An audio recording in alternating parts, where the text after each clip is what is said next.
E agora sim nós temos condições de conversar com Alcides Torres, titular da Scott Consultoria. Vamos falar aí sobre a pecuária brasileira, negociações e vamos começar falando sobre confinamento, Alcides. Eu queria saber um pouco mais a respeito do Confina Brasil, esse trabalho que deve monitorar boa parte dos animais confinados no país. Como que ele será realizado? Qual que é a importância para se entender melhor esse setor? Boa tarde, Alcides. Seja bem-vindo. Boa tarde, obrigado aí pelo convite. O Confina Brasil é uma expedição, já é a segunda edição que a Scott Consultoria está fazendo, e ela tem por objetivo recolher informações da pecuária intensiva no Brasil, né? Gado confinado e gado semi-confinado. Tá? Ou seja, pegar aqueles números que a gente fica repetindo, né? E conferir se eles são realmente verdadeiros. Nós vamos mapear aproximadamente 40% do gado confinado no Brasil, 2/5, né? Sendo que desse total 20% a gente vai fazer visitas em loco, em 3 expedições, e 20% a gente vai atualizar os dados que nós colhemos no ano passado. A ideia é, em 5 anos, a gente ter um verdadeiro censo da pecuária intensiva no Brasil. Alcides, é claro que esse trabalho começa a ser feito e se tratando dessa pecuária intensiva aqui no país, indo já para o segundo ano desse trabalho, já dá para ter uma ideia sobre o Brasil que confina animais, ou seja, a pecuária brasileira que confina animais? Você acredita que tem expandido esse tipo de atividade no país? A intensificação da pecuária é vamos dizer assim, uma imposição da sociedade, não é? A gente tem que produzir mais em menos área, não é? Inclusive para a preservação dos remanescentes florestais. E a pecuária brasileira é profissional, viu, Fabiano? Os números que a gente pega são números top de linha, e o desempenho do confinamento e do semi-confinamento no Brasil, da rotação de pastagens, ele supera até países desenvolvidos, regiões pecuárias desenvolvidas, tais como Austrália, Argentina, Estados Unidos e Europa.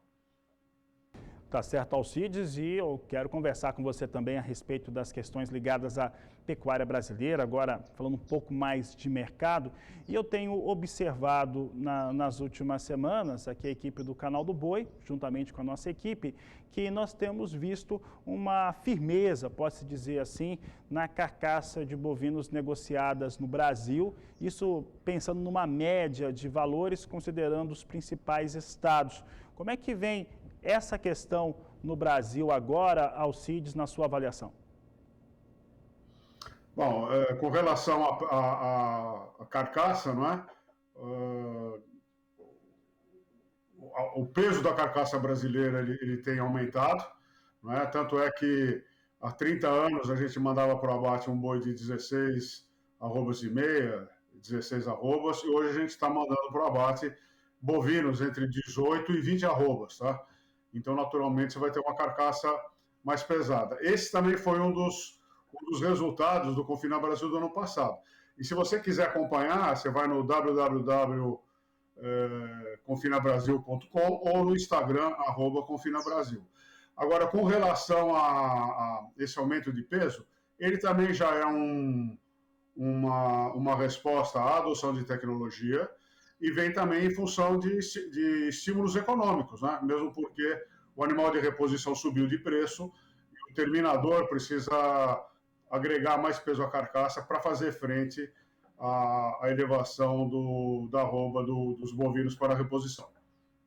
Alcides, há algumas semanas o IBGE ele divulgou os números para o primeiro trimestre no Brasil e apresentou uma recuperação no crescimento econômico que colocou a economia brasileira nos patamares que estavam antes do início da pandemia. Portanto, números positivos em relação ao crescimento econômico, principalmente do PIB no primeiro trimestre deste ano. Você acredita que esses números, principalmente se confirmando agora no segundo trimestre, e a economia andando dessa forma, dá suporte para o consumo de carne bovina e principalmente abre espaço para que se tenham novas altas, inclusive para que o mercado possa absorver novas altas no cenário interno brasileiro? Esses números são estimulantes, não é? Só que essa riqueza, quer dizer, quando sobe o PIB, a gente está dizendo que aumentou a riqueza da população, não é? Isso precisa ser transferido para a população. Nós não sentimos isso ainda. A gente tem uma queda do consumo de carne bovina e a gente, como você bem disse, agora a gente está em plena entre-safra do capim, em plena entre-safra do boi gordo, e a cotação da arroba tende a subir, tá? Mas a gente está também com uma oferta menor, sabe? Então, existe um conjunto de fatores que estão se equilibrando. De qualquer maneira, nesse período de pandemia, o agronegócio brasileiro ele apresentou crescimento, o PIB do agronegócio sempre foi positivo, e nós conseguimos, em certa medida, bancar, vamos dizer assim, o desenvolvimento brasileiro. Se você pegar as outras indústrias, né, comércio, a indústria, serviços, todos eles tiveram um desempenho negativo e o agronegócio não. O agronegócio teve um desempenho positivo. Alcides, falando um pouco a respeito dessas questões que impactam o pecuarista na fazenda.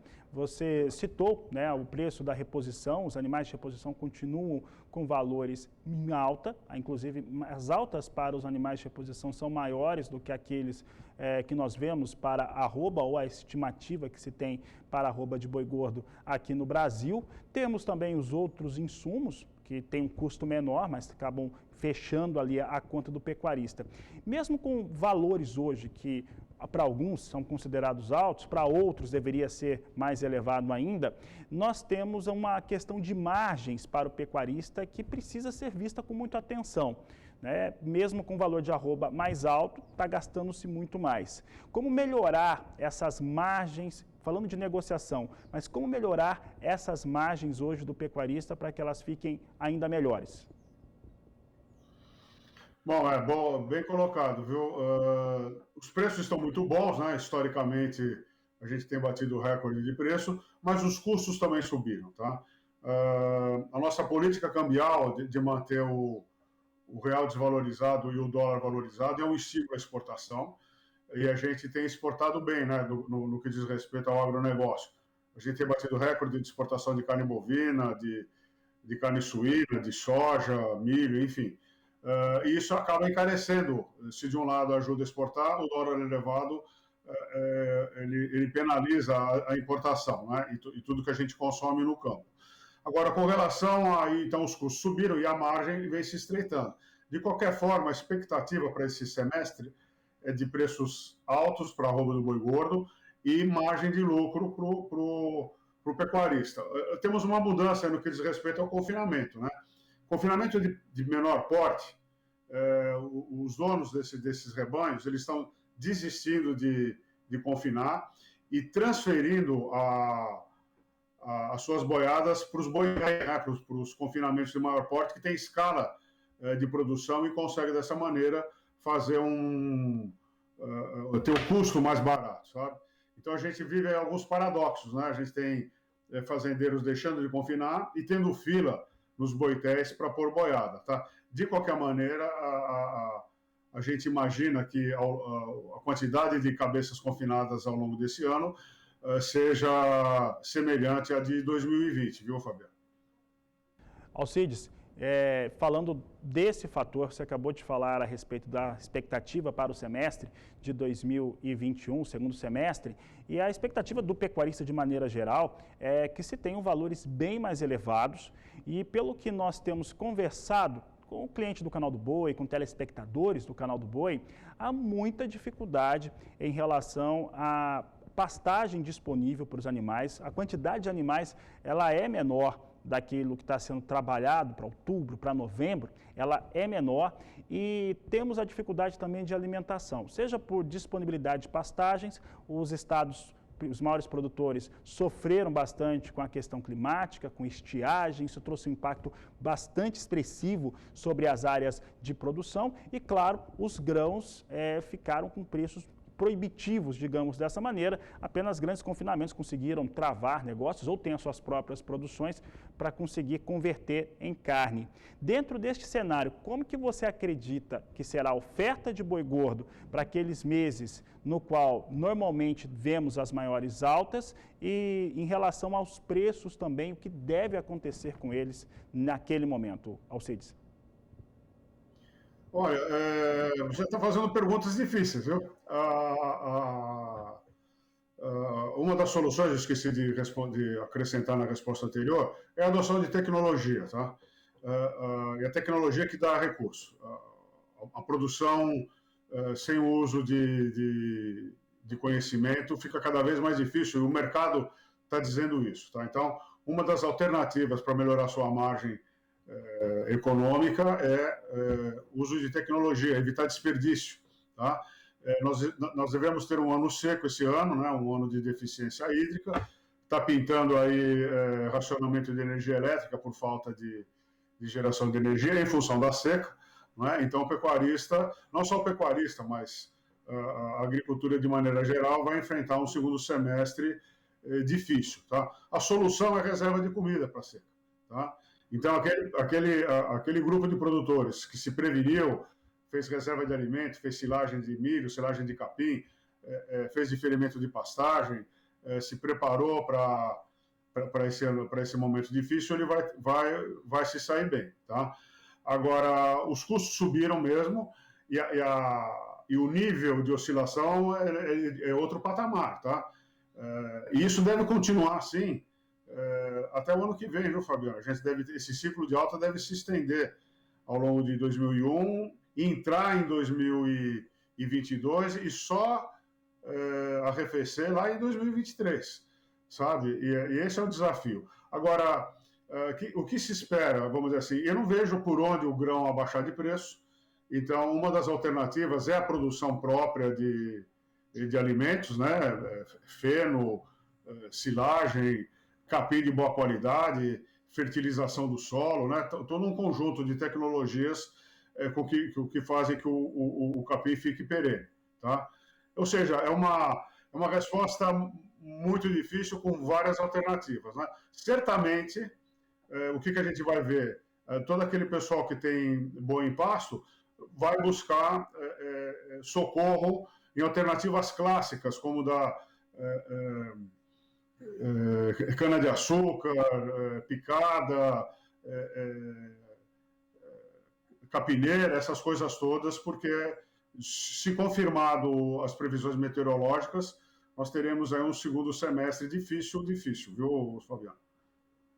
Tá certo, Alcides Torres, quero agradecer a sua participação aqui no Agricultura BR, no canal do Boi. Um grande abraço a você. Um grande abraço, bom trabalho, boa saúde a todos. A você também, Alcides, e a toda a equipe da Scott Consultoria.